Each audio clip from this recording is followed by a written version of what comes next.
Hey folks, Sammy here. Got a little update for you. A couple things. First of which is a big one. Apologize I haven't had a video in a while, but here it is. 2002 F250 crew cab short box, 7.3 diesel, 400 R4, 37-inch Mickey Thompsons, 4-inch lift, Garrett GTP 38R turbo, upgraded hybrid injectors, Bank stage 3 intercooler, blah blah blah, AFE cold air intake, fun stuff. Nice big truck. Got a video of changing the glow plugs that I'll add. Just gotta edit it. Just did the command start on it, Viper 5904 I think. Another couple mods. I did a lockup torque converter mod. That's what that little light indicates. Buttons on the top of my shifter, nice and handy for where my thumb is, so I can make this thing shift like a stick.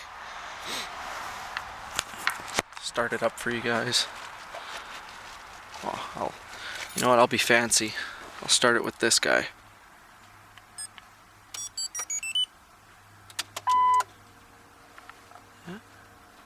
Waiting to start.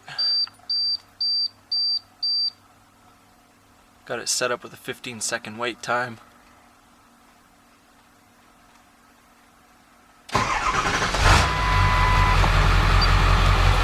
Love it.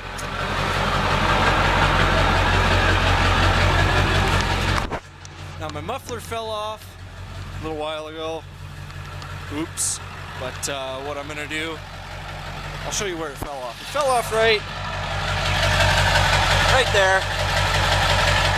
Is right by the back of the cab. So what I'm going to do is I'm going to have a 90-degree elbow that's going to come up through the box. It's going to come up to here, and then here's my toolbox. I'm going to move my toolbox about 6 inches towards the back, and along here is going to be what they call a smoke box, which is basically a square box that goes all the way across. Pipe's going to come up to one side, 5-inch stack on one side, 5-inch on the other. That way, where my muffler used to be, and I'm going to turn the truck off, it's a little loud. So where the muffler used to be, if I can get in here, all under here where there's all this room, next to the drive shaft and the frame, I'm going to mount my 10-gallon air tank. I have a Viair air compressor, and right now it's inside the toolbox, but after I move the toolbox 6 inches this way, well, I'm going to have to, it's a little cold right now, but I'm going to have to show you an update. I'm going to cut out my wheel wells.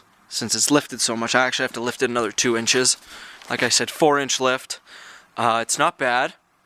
I'd recommend a 6-inch lift. It clears, but on full lock on the front wheels, they rub against the leaf springs. If you look right in here, that's where they're rubbing on.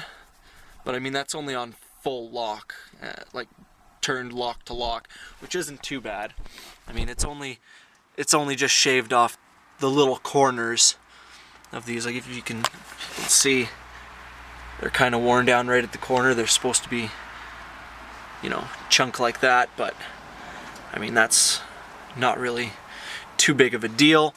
I would get spacers, but I don't like spacers, and the offset rims are expensive. They're on 17-inch rims. These are just factory Ford rims. And you know what? I got these rims for $100 for all four, so you know I can't really complain.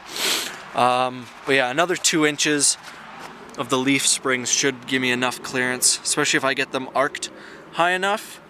Like if I can get this arc moved up about 2 inches, which would be great. Or maybe I'll put a block in. I'm not sure yet. It's got a RevTech 4-inch lift. It's got airbags in the back. But since it's cold, my plumbing's a little screwed up. I had those stupid plastic lines. I'm gonna change those out to steel lines. Right here is this is supposed to fill and empty my bags. Gauge in the A-pillar. Zoom in. There, that gauge there, that gives me my airbag pressure, because my pressure sensor on the air compressor is set to 150 pounds, which isn't bad. battery gauge up there. Diesel Innovations monitor there. I've got the Edge Attitude with juice down there. It goes nice. It goes very nice. Upgrades to come is going to be a 2008 interior, seats, dash, steering wheel, door panels, front and back. I'm eventually going to change out to a solid, just a non-sliding rear window, because honestly I never use that slider. When I had my GMC Reg Cab, it was right by my head, so I was able to open it up. Honestly, I think I've used it maybe twice in this truck, and I've had it for a couple of years already. Other upgrades will be the 2008 front end, but that probably won't be until next year. The interior should be later this year when I have a little more time. Yeah, I'll post a video shortly of me driving with the lockup torque converter, and if you guys really want to find out how to do it, it's actually really easy. You only need 4 relays, a button, a little momentary push button like I got on my dash there, and a resistor, a 22 to 23K resistor. It's really easy. It took me about an hour to make sure the wiring was right, especially if you're tapping into your brake line, which helps because I was doing that at the same time as my command start. Just tapped into the same wire. So you activate the torque converter, press the button, torque converter locks in. I wouldn't recommend locking it in first gear. I looked at Guzzle's torque converter mod. Shout out to him. I did a little modifications on his design. Works really well. So you hit the torque converter, and then as soon as you tap the brake, it cancels it out, unlocks the system, and it goes to freewheel again. Really neat setup, really great because on these transmissions they like to shift. You know, they didn't like to lock the torque converter up until 3rd gear, sometimes not even until 4th gear. This way you can lock it up in 2nd gear and then drive and then put through 3rd and 4th like a stick shift. It's really fun, really great. But yeah, that's it for now.